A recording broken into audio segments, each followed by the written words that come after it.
Hello mga kabeshi! Nagtataka ba kung bakit mabilis maubos ang internet data mo kung ikaw ay nagbabrowse sa Facebook nang hindi nakakonect sa Wi-Fi? Gusto mo ba ng tipid tips paano makatipid ng internet data? Panoorin mo ito.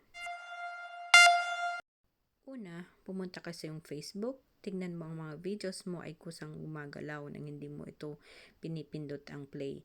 Ibig sabihin nito, naka-automatic playback ang iyong settings. Ito ay nagbibigay malaking consumption sa iyong data kaya mabilis maubos ang iyong internet. So, kung gusto mo magtipid ng data, kailangan mong i-switch off sa iyong settings. Sundan kung paano gawin. Punta ka sa profile, then punta ka sa settings, and then punta ka sa media, click mo ang media, and then sa video quality, kung naka-check ang optimize, i-check mo ang data saver.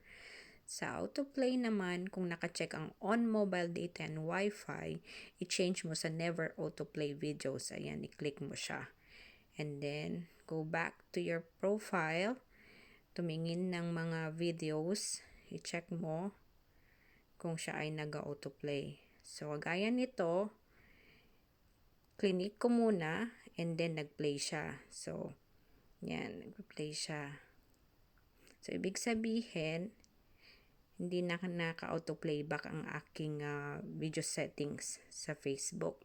So, at least nito, nakakatipid ako ng internet data kahit papaano. Yun lamang po. Follow for more. Have a good day.